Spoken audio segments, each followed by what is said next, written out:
Bonjour et bienvenue sur la chaîne YouTube de Skippers Magazine. Nous sommes ici à Düsseldorf pour visiter et vous présenter en détail une première mondiale. On est chez Beneteau sur le First 60 qui a été dévoilé hier à Düsseldorf. On a la chance de pouvoir vous le présenter en détail. Alors la gamme First chez Beneteau, c'est une gamme qui est évidemment très connue, qui fêtera d'ailleurs ses 50 ans l'année prochaine, donc une très belle longévité, un beau succès aussi puisqu'on est sur 30 000 unités vendues. Si on les met bout à bout, ça représenterait 300 km de bateau, soit en gros un Paris-Bruxelles, comme expliqué par le directeur de la gamme hier. Donc c'est quand même assez impressionnant, très très beau succès. Et on le comprend, c'est des bateaux qui sont légers, qui sont sportifs. Cette gamme First connaît un renouveau depuis 2020. Avec le First 53 qui a d'abord été lancé, le First 60 donc qui continue à toujours accroître cette gamme. On retrouve ce code stylistique, ce design de Alberto Biscontini avec notamment ces belles aérations là qu'on voit ici sur le roof. Alors sans plus attendre, montez à bord, on va découvrir tout ça en détail. Allez, on embarque. Bienvenue à bord donc de cette première mondiale, ce First 60. J'en parlais juste avant, l'architecte naval Alberto Biscontini est quelqu'un qui vient du monde de la course, qui a dessiné des IMOCA, des multis. Donc clairement pour dessiner des bateaux sportifs pour cette gamme First, c'est une personne tout à fait adéquate. Le brief était assez clair, il fallait un plan de pont assez épuré pour des manœuvres très fluides. Le résultat à l'ensemble est très réussi. On a une belle largeur sur cette partie arrière, sur ce cockpit. Pour autant, c'est un bateau qui est, pour un 60 pieds sportif, est plutôt étroit, ce qui promet de belles performances au près notamment. Deux postes de barre assez logiquement. On va retrouver les touches de carbone ici. Il y aura un rappel à l'intérieur qu'on verra tout à l'heure. Deux belles barres Carbonautica. Toutes les commandes qu'on retrouve ici sont pour le génois et réglage de GV. On est sur du double winch électrique. Donc pas de piano au niveau de la descente, mais les manœuvres ramenées ici, ce qui permet d'avoir une belle zone confortable pour les équipiers qui ne seraient pas forcément intéressés à participer à la manœuvre, des larges bains de soleil, des belles tables pour déjeuner, et au niveau manœuvre, que ce soit en croisière ou en course, tout est ramené ici, donc on peut vraiment se faire plaisir. C'est un bateau qui peut se manœuvrer relativement aisément, même seul. On voit même en croisière. On a aussi les manœuvres de mouillage avec le guindeau électrique qui est rappelé ici, propulseur d'étrave et propulseur de poupe sur un 60 pieds pour les manœuvres au port. C'est toujours appréciable. Le deuxième poste de barre a quelques fonctions supplémentaires pour tout ce qui est notamment éclairage et toutes ces parties-là, mais pas des fonctions essentielles à la navigation.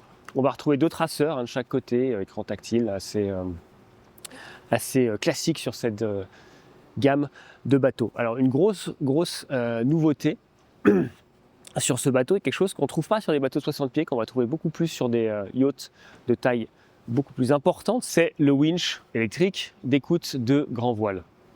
On le trouve sous le pont ici.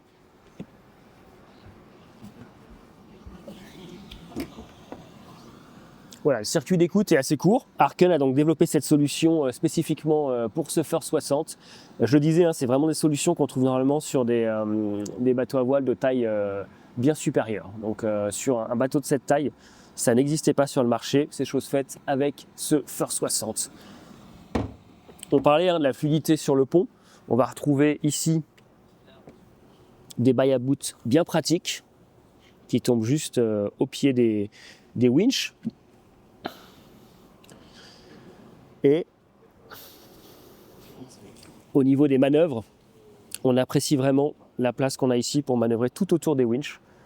Voilà. Donc lorsqu'on est en équipage, c'est assez indispensable d'avoir d'une part de la place, on a vraiment beaucoup de largeur ici, c'est sécurisant et on peut vraiment manœuvrer tout autour.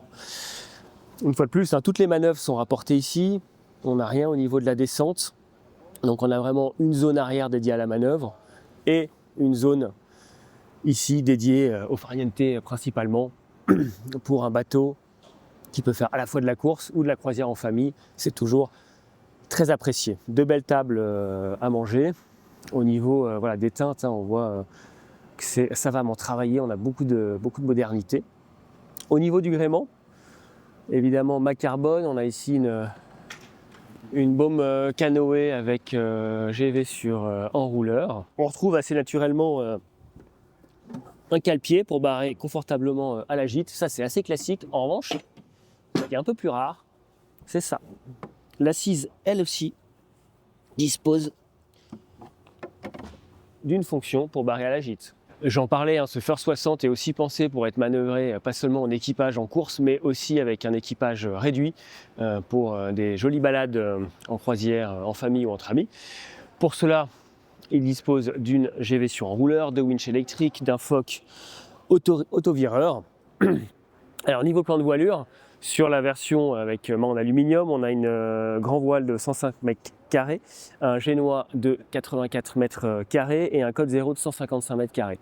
La version Macarbone, gréement carbone, quant à elle, offre 1,10 m de hauteur de masse supplémentaire, ce qui promet évidemment une surface de voilure plus large, avec une GV performance de 112 mètres carrés, un génois de 84 mètres carrés et un code 0 de 165 mètres carrés. On est sur un déplacement léger de 22 tonnes 85 avec 5 tonnes 5 de lest et un tirant d'eau de 2,55 m. Cela promet de belles performances. Avant d'aller découvrir l'intérieur de ce nouveau First 60, je rappelle le point fort, hein, ce cockpit en 3 zones. On a vraiment une zone ici large qu'ils définissent comme lounging, une zone ici qu'ils définissent donc comme dining, et enfin la zone manœuvre tout à fait large, les walk-around autour des winches. Je n'ai pas précisé, mais il y a également un garage à annexe, donc et pour la partie programme croisière, c'est toujours utile et on peut y mettre une annexe assez large. Allez, suivez-moi, on va découvrir l'intérieur. On se retrouve dans le carré de ce First 60, un design de Lorenzo Argento. Beaucoup de lumière, des beaux volumes, on est sur un 60 pieds, donc évidemment une belle hauteur sous barreau. On retrouve des belles mains courantes ici, hein, toujours pratique sur un bateau performant. On a un peu le même esprit qu'à l'extérieur avec une zone lounge d'un côté et une zone plutôt dîner de l'autre. On a des effets avec ces panneaux ici superposés qui rendent très très bien, avec un éclairage indirect par derrière qui apporte du volume. On se sent vraiment bien à l'intérieur de ce bateau. On a le petit rappel carbone sur la table à cartes qui est vraiment très sympa. Ça rappelle un peu les postes de bar extérieurs. C'est vraiment ce genre de petit détail qui fait la différence. Une cuisine tout en largeur, avec des beaux plans de travail assez larges, bloc froid évidemment sur un navire de 60 pieds, tout ce qu'il y a de plus classique et moderne pour une cuisine, une belle hotte d'ailleurs, au-dessus des plaques de cuisson. Un espace ici froid. On va retrouver congélateur, 2 gros blocs froids, petit détail sympathique, la cave à vin ici, beaucoup de rangements et une cabine propriétaire à l'avant qui a été bien pensée car, regardez, suivez-moi, on peut marcher tout autour du lit ici. Voilà, avec beaucoup de facilité. Donc c'est vrai qu'il est légèrement décentré, il n'est pas tout à fait dans l'axe du bateau et ça apporte un effet d'espace assez bluffant, accentué toujours avec ces doubles panneaux, avec ces éclairages indirects.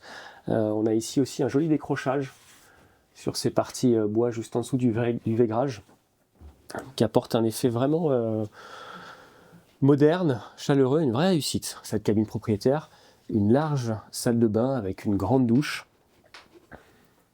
des belles touches de bois, vraiment beaucoup de modernité, c'est très épuré, c'est très beau.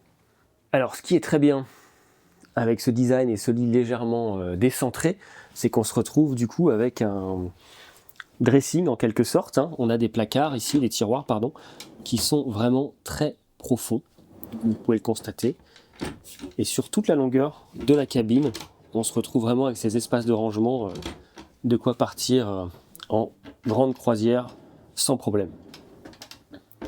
Pour finir la découverte de l'intérieur de ce First 60, les 2 cabines arrière, cabine double avec des belles salles de bain. Les 2 cabines sont tout à fait similaires. Le petit écran de contrôle by Beneteau ici, qui est tout à fait ergonomique, hein, qui propose des options tant sur la gestion du parc de batterie, des salinisateurs, beaucoup de choses, jusqu'à l'audio et puis l'éclairage du bateau. C'est très bien fait, c'est très ergonomique, fluide, ça fonctionne très Très bien. Voilà, avec ce First 60, hein, on est vraiment sur de l'émotion, du plaisir à la voile. C'est vraiment ce qu'a voulu transmettre Beneteau sur cette première mondiale, sur cette nouveauté. On se réjouit de pouvoir éventuellement l'essayer en mer et vous en dire plus sur le plaisir qu'il procure sous voile à la barre. Petit détail supplémentaire avant de finir cette présentation, c'est le service Beneteau. Évidemment, c'est le plus grand groupe nautique au monde. Du coup, vous avez une assistance où que vous soyez à travers le monde et ça, c'est pas négligeable.